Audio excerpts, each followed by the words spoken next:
Hello friends, welcome to my channel high level computing. ನನ್ನ ಹೆಸರು ನಟರಾಜ್ ಅಂತ. ಸ್ನೇಹಿತರೆ, ನೀವಿಲ್ಲಿ ನೋಡ್ತಾ ಇರೋದು ಅಘನಾಶಿನಿ ನದಿ.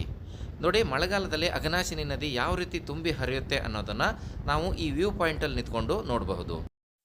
ಈ ವ್ಯೂ ಪಾಯಿಂಟ್ ಇರೋದು ಸಿದ್ದಾಪುರ ತಾಲೂಕಿನ ಬಾಳೆಕೊಪ್ಪ ಗ್ರಾಮದ ಹತ್ರ. ನೀವೆಲ್ಲರೂ ಕೂಡ ಉಂಚಳ್ಳಿ ಫಾಲ್ಸನ್ನಂತೂ ನೋಡೇ ಇರ್ತೀರಾ. ಮಳೆಗಾಲದಲ್ಲಿ ಬಹಳಷ್ಟು ಜನರು ಉಂಚಳ್ಳಿ ಫಾಲ್ಸನ್ನು ವಿಸಿಟ್ ಮಾಡ್ತಾರೆ. ಅಲ್ಲಿ ಏನು ಮಳೆಗಾಲದಲ್ಲಿ ಧುಮ್ಮಿಕ್ಕಿ ಹರಿಯುವಂಥ ಆ ಜಲಪಾತ ಏನಿದೆ, ಅದು ಇದೇ ನೀರಿಂದ ಸೃಷ್ಟಿಯಾದಂಥ ಜಲಪಾತ ಆಗಿರುತ್ತೆ. ನೀವು ಇಲ್ಲಿ ನೀರಿನ ಮಟ್ಟವನ್ನು ನೋಡಿದ್ರೇ ಅಂದಾಜು ಮಾಡಬಹುದು ಈಗ ಉಂಚಳ್ಳಿ ಫಾಲ್ಸಲ್ಲಿ ಎಷ್ಟೊಂದು ನೀರು ಬೀಳ್ತಾ ಇರಬಹುದು ಅಂತ. ನೀವೇನಾದರೂ ಉಂಚಳ್ಳಿ ಫಾಲ್ಸಿನ ವಿಡಿಯೋ ನೋಡಿಲ್ಲ ಅಂತಂದರೆ ನಮ್ಮ ಚಾನಲ್ಗೆ ವಿಸಿಟ್ ಮಾಡಿ. ಅಲ್ಲಿ ನಾನು ಮಳೆಗಾಲದಲ್ಲಿ ಉಂಚಳ್ಳಿ ಫಾಲ್ಸ್ ಯಾವ ರೀತಿ ಕಾಣುತ್ತೆ ಅನ್ನೋದನ್ನು ಆಲ್ರೆಡಿ ವಿಡಿಯೋ ಮಾಡಿ ಅಪ್ಲೋಡ್ ಮಾಡಿದ್ದೀನಿ. ಈ ಬಾಳೆಕೊಪ್ಪ ಸುತ್ತಮುತ್ತ ನಾವು ನೋಡಬೇಕಾದಂಥ ಇನ್ನೂ ಸುಮಾರಷ್ಟು ಸ್ಥಳಗಳಿದ್ದಾವೆ. ನಾವೇನೀಗ ಜೂಮ್ ಮಾಡ್ತಾ ಇದ್ದೇವೋ ಅಲ್ಲೂ ಕೂಡ ಒಂದು ಇಂಪಾರ್ಟೆಂಟ್ ಸ್ಥಳ ಇದೆ. ಸ್ವಲ್ಪ ಮಳೆ ಕಡಿಮೆ ಆದಮೇಲೆ ಅಥವಾ ಬೇಸಿಗೆ ಕಾಲದಲ್ಲಿ ನಾನು ಅಲ್ಲಿ ಹೋಗಿ ನಿಮಗೆ ವಿಡಿಯೋ ಮಾಡಿ ತೋರಿಸ್ತೀನಿ.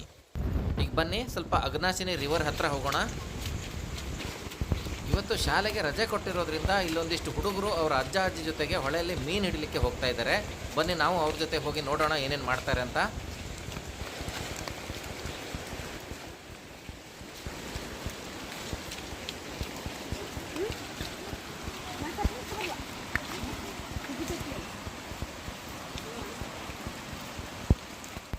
ನೋಡಿ, ಈಗ ನಾವು ಅಘನಾಶಿನಿ ರಿವರ್ ಹತ್ರನೇ ಬಂದಿದ್ದೀವಿ.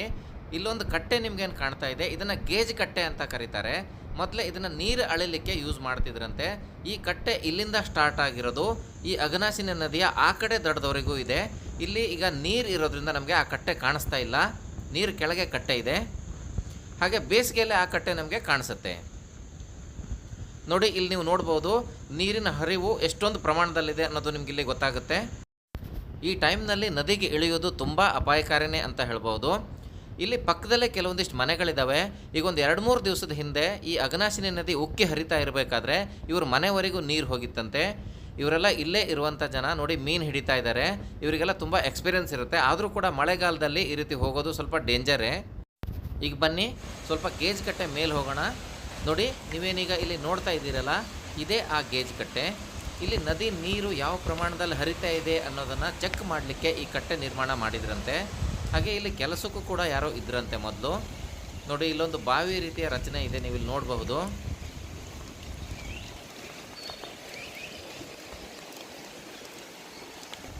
ನೋಡಿ, ಎಷ್ಟೊಂದು ಆಳವಾಗಿದೆ.